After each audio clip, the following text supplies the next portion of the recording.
a good person and you'll get everything you want. Say your prayers, do your puja, meditate, whatever your tradition may encourage. And so if you've worked for something and it didn't end up happening, consider yourself prime material. Why it's really important that whatever we do, it should be done with the awareness that the doing of it is not the means to an end, but the end in and of itself.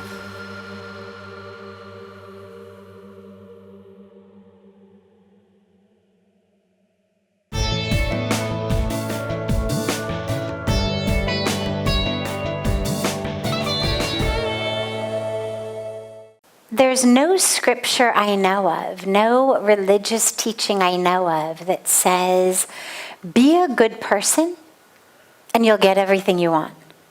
Say your prayers, do your puja, meditate, whatever your tradition may encourage, and everything you ever work for, you'll achieve.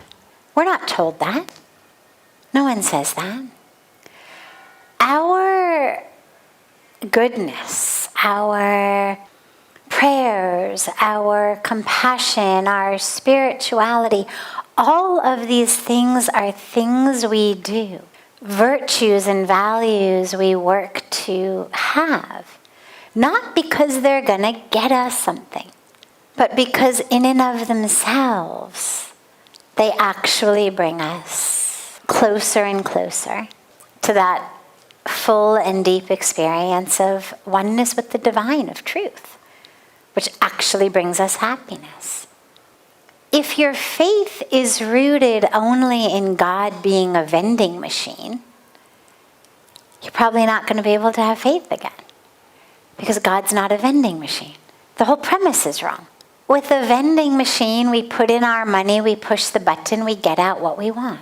And if we don't, then we know the vending machine is broken. Maybe we kick it, maybe we shake it, maybe we, hit it a whole bunch of times. Because we know something's not right, it's broken. I did my money, I pushed the button, I should get what I want. But life isn't like that. God's not like that. You put in your money, meaning you do your puja, or you do your prayers, or you do your seva, or you are a good person. And then you push your button, A on the exam, or this university, or that job, or this lottery, or whatever it may be.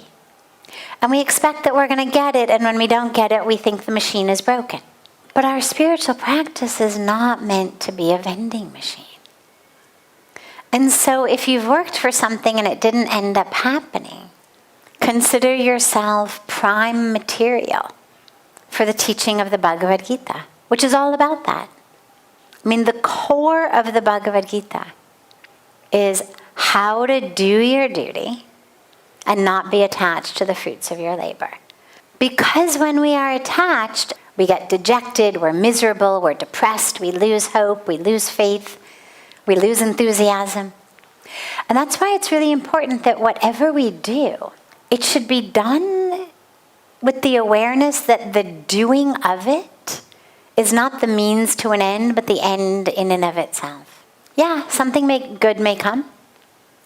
But the question is not what's going to come from it, but what am I learning in the doing of it? So don't lose faith, but just change the premise upon which your faith is based. Stop thinking that your faith is to get what you want. One of the teachings that I always emphasize, when you look at our scriptures, when we have the divine on earth, what does the story look like? Suffering. Whether it's Krishna, whether it's Ram, whether it's Jesus, whoever it is, they're suffering. Now you think, okay, at least for Bhagwan Krishna and Bhagwan Ram, I know we consider them divine manifestations, meaning they're God on earth. They have the ability to create any life story they want. why would they create stories of such suffering? To teach us through them. Do not think that your spirituality is some kind of an inoculation against life happening. Life is going to happen. And so the only way out of this struggle that he asked about is to stop expecting that, the stage director or the screenwriter is somehow going to just keep writing you a different script based on what you want in every moment. Oh, you want that? All right, no problem. I'll just write it into the script. Oh, you want that? No problem. Sure. We'll just delete hardship and we'll just give you nothing but happiness. There's no screenwriter doing that. You are the screenwriter. You are the screenwriter writing the script of your own life. You want to be happy? Write it in. Become happy.